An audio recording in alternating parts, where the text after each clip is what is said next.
Hello friends, आपके channel technical सुशील में आपका स्वागत है। तो आज की इस वीडियो में हम एक एंड्रॉयड ऐप के डेटा को SQLite डेटाबेस में स्टोर करेंगे। ठीक है, so let's start.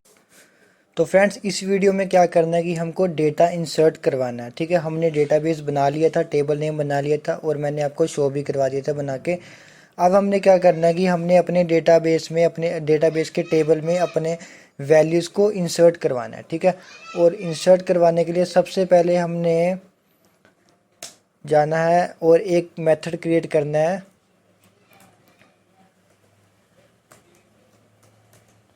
Public void insert data नाम का हमने एक मेथड क्रिएट करना है। ठीक है, और इंसर्ट डेटा में हमने वैल्यू लगानी है स्ट्रिंग, और हमने क्या क्या एंटर करना है, नेम, फ़ोन और एड्रेस। ठीक है, आईडी नहीं एंटर करेंगे, आईडी तो बाय डिफ़ॉल्ट हमारी इंक्रीमेंट होती जाएगी तो उसको नहीं छेड़ना।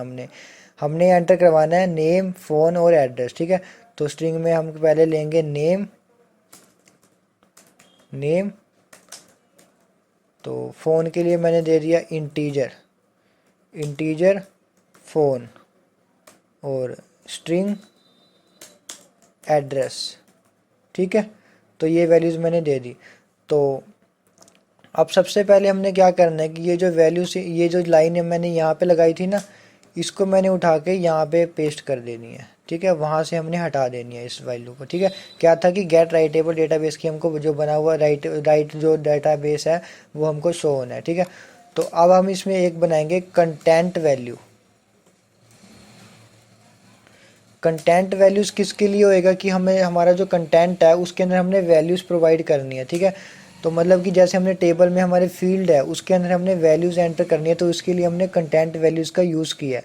तो इसका मैं एक वेरिएबल बना लूँगा कंटेंट वैल्यू, इसका मैंने इंस्टांस बना दिया इक्वल टू न्यू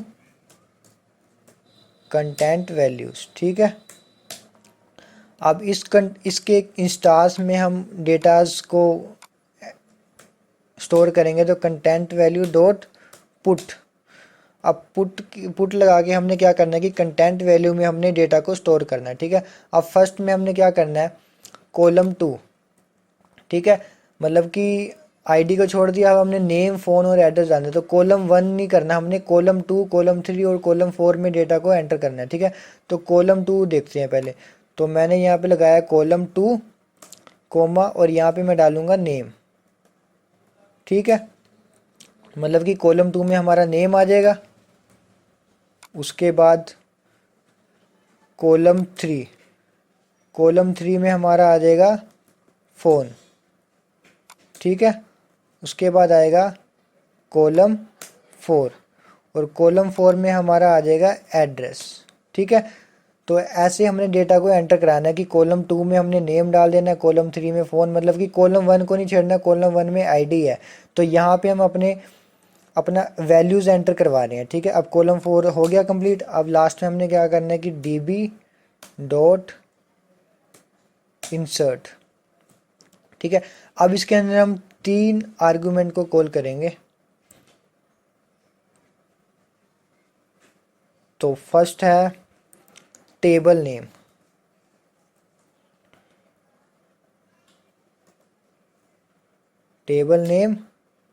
कोमा नल और कोमा कंटेंट वैल्यूज़।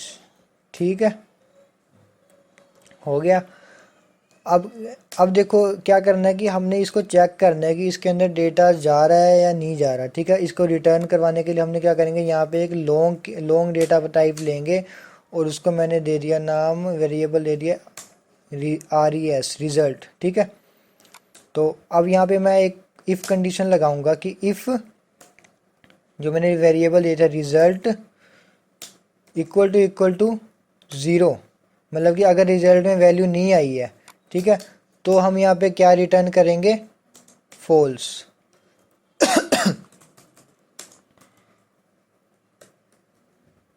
ठीक है, और अदरवाइज हम यहाँ पे क्या रिटर्न कर देंगे, ट्रू।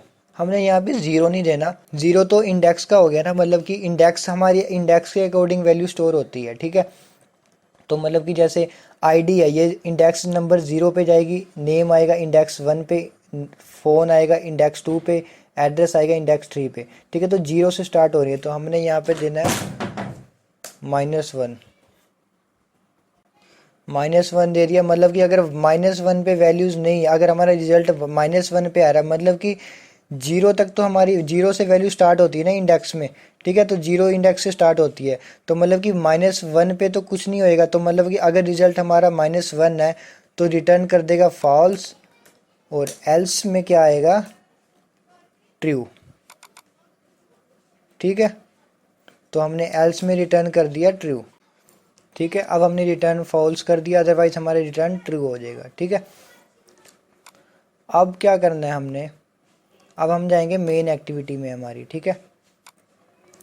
और यहाँ पे अब हम सबसे पहले वैल्यूज एंटर करने के लिए पहले हमको फील्ड भी तो बनाने पड़ेंगे, तो हम एक यहाँ पे फील्ड्स बनाएंगे। यहाँ पे मैं लेऊँगा एक रिलेटिव लेआउट, ठीक है। रिलेटिव लेआउट ले लिया, तो इसको मैंने हटा देता हूँ। यहाँ पे मैं लेता हूँ एक लीनियर लेआउट, विड्थ इसकी मैच पेरेंट, हाइट भी मैच पेरेंट, ठीक है। और इस लीनियर लेआउट में मैं दूंगा 3 एडिट टेक्स्ट दे दूंगा, edit text, width match parent, height wrap content, ID मैंने दे दी इसकी नेम, नेम्स दे दी मैंने, एस लगा दिया लास्ट में कि थोड़ा अलग हो जाए, ठीक है। और हिंट मैंने दे दिया इसको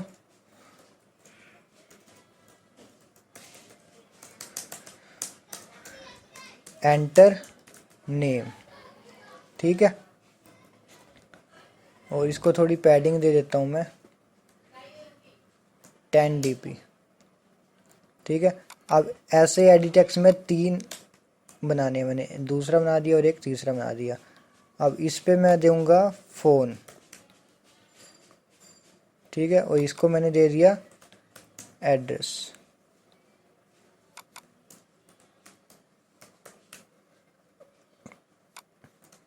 इसका मैंने दे दिया एड्रेस।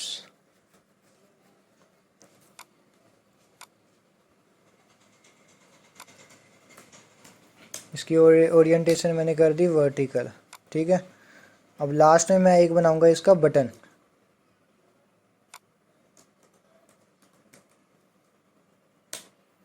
विड्थ मैंने दे दी रैप। तो अब मैं यहाँ पे सबमिट बटन पे क्लिक लिस्टनर लगाऊंगा, तो submit dot on click listener, ठीक है। अब इसके क्लिक लिस्टनर पे मैंने कॉल करवाना है, जो हमने डेटाबेस बनाया था उसमें डेटा को इंसर्ट करवाना है। तो डेटाबेस हेल्पर का मैंने यहाँ पे डीबी यहाँ पे यूज़ करूँगा मैं, तो डीबी डॉट इंसर्ट डेटा, ठीक है। अब यहाँ पे हमने वैल्यूज़ को स्टोर करवाना है, ठीक है। तो देखो यहाँ पे आ रही है ना स्ट्रिंग नेम, इंटीजर फ़ोन और स्ट्रिंग एड्रेस, मतलब कि ये वाला हमने पिछले जो डेटाबेस हेल्पर क्लास है वहाँ पे इसको मैंने डिफ़ाइन कर रखा है, ठीक है। तो अब इसको मैंने यहाँ पे वैल्यूज़ को एंटर करना है, मतलब कि जो नेम्स वाला फील्ड है उसके मैंने गेट टेक्स्ट करना है। तो gate text dot to string, तो इससे क्या होगा कि नेम में जो भी नेम वाले फील्ड में हम जो भी नेम एंटर करेंगे तो वो यहाँ से गेट कर लेगा, ठीक है। और उसको डेटाबेस में स्टोर कर देगा। अब नेक्स्ट है फ़ोन, ठीक है। ये दिख रहा है ना फ़ोन, हमने नेम कर दिया, फ़ोन हो गया। अब फ़ोन आ गया, तो हमने डालना है phones dot gate text dot to string, ठीक है। अब आगे आ गया address, address dot gate text dot to string, ठीक है। तो अब ये सब मैंने डाल दिया। अब जो भी वैल्यूज़ आएगी वो सीधा हमारी डेटाबेस डॉट इंसर्ट डेटा, मतलब इस मेथड के अंदर ये जो वैल्यूज़ आएगी ना नेम, फ़ोन और एड्रेस, ये वाली सारी वैल्यूज़ इसके अंदर स्टोर हो जाएगी, ठीक है, ठीक है। तो चलो अब हमने डेटाबेस को एंटर कर दिया, सारा कुछ सेटअप कर दिया मैंने। अब मैं इसको रन करके देखता हूँ, ठीक है। तो चलो रन करते हैं। फ्रेंड्स, रन करने से पहले ना हमको एक चीज़ चेक करनी है कि जब भी डेटा हमारा इंसर्ट हो जाएगा ना तो हमको टोस्ट आ जाए, एक मैसेज आ जाए कि पता लग जाए कि डेटा इंसर्ट हुआ है कि नहीं, ठीक है। तो ऐसे हमको बार बार डेटाबेस खोलना पड़ेगा, तो उसकी बजाय हमने यहाँ पे एक क्या करते हैं, एक बूलियन वेरिएबल बना लेंगे, check, boolean check equal to DB, ठीक है।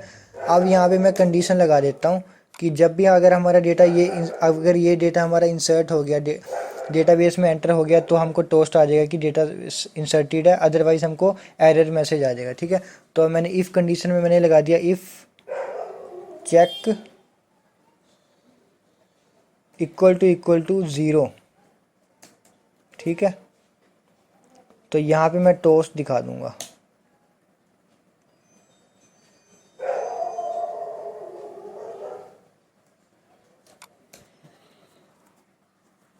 तो यहाँ पे मैं कहूँगा कि चेक इक्वल टू ट्रू। ठीक है, तो बूलियंस रहता है तो बूलियंस में ट्रू और फॉल्स होता है। ठीक है, तो अगर चेक ट्रू होएगा मतलब कि अगर वैल्यूज़ एंटर होगी तो ट्रू होएगा, तो यहाँ पे मैं टोस्ट दिखा दूंगा जिसमें क्या आएगा कि अगर हमारी वैल्यूज़ एंटर हो गई है तो हमको आ जाएगा तो सबमिट सक्सेसफुली। ठीक है, तो ये मैसेज आ जाएगा मेरे को अगर हमारा डेटा एंटर होगा। अदरवाइज़ एल्स कंडीशन में हम जाएंगे तो वहाँ पे हमने क्या शो करवाना है कि डेटा इज़ नॉट इंसर्टेड, तो हम वहाँ पे एरर मैसेज शो करवा देंगे कि हमारा डेटा स्टोर नहीं हुआ। तो इससे एटलीस्ट हमको ये कंफर्म हो जाएगा कि हमारा डेटा स्टोर हुआ है या नहीं। ठीक है, तो यहाँ पे मैं कर दूंगा मैसेज दिखा रहा हूँ फेलियर। ठीक है, तो क्या करना है कि हमने इफ़ कंडीशन लगाई, अगर यहाँ पे हमारा डेटा स्टोर हुआ तो हमको टोस्ट आ जाएगा कि डेटा सक्सेसफुली सबमिट, अदरवाइज़ हमको एरर मैसेज आ जाएगा। ठीक है, तो चलो अब हम इसको रन करते हैं। तो फ्रेंड्स ये देखो ये हमारी एक्टिविटी हो गई रन। ठीक है, तो ये फील्ड्स दिए थे हमने, एंटर नेम, फ़ोन और एड्रेस। ठीक है, ये फील्ड दिए थे। तो चलो मैं यहाँ पे अपना नेम डाल देता हूँ सुशील। ठीक है, और फ़ोन नंबर भी मैं फ़ोन डाल देता हूँ मैं 12345678 9, और एड्रेस मैंने डाल दिया राजपुरा। ओके, तो अब मैं इसको देखो, अब मैंने यहाँ पे 3 फील्ड है, हमने बनाए थे 4 फील्ड। देखो हमने यहाँ पे बनाए थे, ये देखो हमने बनाए थे 4 फील्ड। ठीक है, आईडी क्या है कि इसकी आईडी बाय डिफ़ॉल्ट इसकी आईडी क्रिएट हो जाएगी। ठीक है, वो ऑटो इंक्रीमेंट होती जाएगी। ठीक है, तो मैं अब इसको कर देता हूँ सबमिट।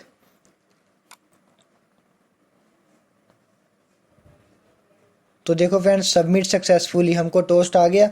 इट मीन्स कि हमारा डेटा सेव हो गया हमारे SQLi डेटाबेस में। ठीक है, तो अब हम क्या करेंगे, अब हम जाके अपने डेटाबेस को चेक करेंगे। ठीक है, तो मैं गया यहाँ पे डिवाइस फाइल एक्सप्लोरर में, और आपने क्या करना है कि सबसे पहले इस पर क्लिक करके ना राइट क्लिक करके सिंक्रोनाइज कर देना है कि आपका जो डेटाबेस है ना उसके अंदर आपने अब डेटा एंटर कर दिया है तो उसको सिंक कर देना एक बार कि आपको अपडेट हो जाए। ठीक है, और इस डेटाबेस को भी एक बार सिंक कर दिया।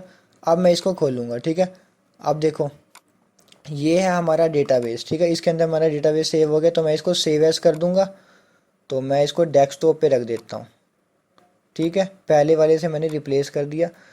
अब आगे डेस्कटॉप पे हम। ठीक है, अब मैं यहाँ पे अपना DB ब्राउज़र SQLite ओपन करूँगा, तो इसको मैं इसके लिए मैंने एक अलग से वीडियो बना रखी है, उसका मैंने डिस्क्रिप्शन में लिंक दे दूँगा, तो आप वहाँ से उसको देख लेना। उस वीडियो में मैंने आपको पूरा सेटअप बताया हुआ कि कैसे डाउनलोड करना है, इंस्टॉल करना है, तो सारा सेटअप मैंने दे रखा है। तो ये है हमारा DB ब्राउज़र SQLite। ठीक है, तो यहाँ पे मैं जाना फाइल में, और यहाँ पे मैं करूँगा ओपन डेटाबेस। ठीक है, ओपन डेटाबेस करूँगा। मैंने अपना डेटाबेस सेव किया था डेस्कटॉप पे ना, तो डेस्कटॉप खोला मैंने, और ये रहा हमारा डेमो DB डेटाबेस। ठीक है, तो इसको मैं करूँगा ओपन। ठीक है, अब हमारे टेबल का नेम क्या था, हमारे टेबल का नेम था स्टूडेंट ना, तो ये रहा स्टूडेंट। स्टूडेंट को मैंने ओपन किया तो ये हमारे फील्ड्स आ गए। अब इसका डेटा, अब हमने जो एंटर कर रखा है ये तो हमारा बाहर से है। अब इसको चेक करने के लिए क्या करूँगा, राइट क्लिक करूँगा। राइट क्लिक किया और ब्राउज टेबल पे क्लिक किया मैंने, तो देखो फ्रेंड्स ये हमारा डेटाबेस क्रिएट हुआ पड़ा, ये हमारी एंट्रीज़ है। ठीक है, तो यही एंट्रीज़ मैंने अभी डाली थी ना, देखो सुशील, ये मेरी फ़ोन नंबर था, और ये मेरा राजपुरा प्लेस का नेम। ठीक है, तो नेम, फ़ोन और एड्रेस। ठीक है, और ये देखो आईडी है जो ये ऑटो इंक्रीमेंट है। ठीक है, अब देखो इसमें देखो अब क्या करते हैं आप, जब मैं इसके अंदर और फील्ड डालूंगा ना तो ये इसकी जो वैल्यूज़ है ना ये आईडी है वो ऑटो इंक्रीमेंट हो जाएगी, मतलब अगर यहाँ पे 1 है ना तो नेक्स्ट नेक्स्ट फील्ड में क्या हो जाएगा, 2 हो जाएगा, तो ये बढ़ती जाएगी, मतलब ऑटो इंक्रीमेंट होती जाएगी। ठीक है, तो देखो फ्रेंड्स यही था आज का हमारा कि मैंने आपको अपने डेटाबेस में कैसे डेटा एंटर करते हैं। ठीक है, तो वो मैंने दिखा दिया आपको कि कैसे एंटर हुआ, ये हमारा डेटाबेस है। ठीक है, तो नेक्स्ट वीडियो में आपको दिखाऊंगा कि जैसे अगर यहाँ पे हम अलग से सॉफ्टवेयर है जो इसमें हम डेटाबेस को शो कर रहे हैं। ठीक है, अब नेक्स्ट वीडियो में मैं आपको बताऊंगा कि इसी जो मोबाइल की हमारी स्क्रीन है ना, इसी पे ही मैं आपको ये वाला डेटाबेस यहाँ पे शो करवाऊंगा। तो नेक्स्ट वीडियो में हम चेक करेंगे कि कैसे हम डेटाबेस को शो करते हैं अपने एप्लीकेशन में। ठीक है, तो हम एप्लीकेशन में यहाँ पे एक लिस्ट व्यू या फिर हम कोई टेक्स्ट भी लगा के यहाँ पे हम अपने डेटाबेस को शो करवाएंगे। जो भी हम डेटाबेस एंटर करेंगे ना, तो यहाँ पे हम उसको शो करवा सकते हैं। ठीक है, अपनी एप्लीकेशन पे यहाँ पे हम उसको शो करवा सकते हैं, मतलब एप्लीकेशन में हम डेटा शो करवा सकते हैं साथ के साथ। ठीक है, हमको डेटाबेस ओपन करने की ज़रूरत ही नहीं है। ठीक है, तो थैंक यू फ्रेंड्स।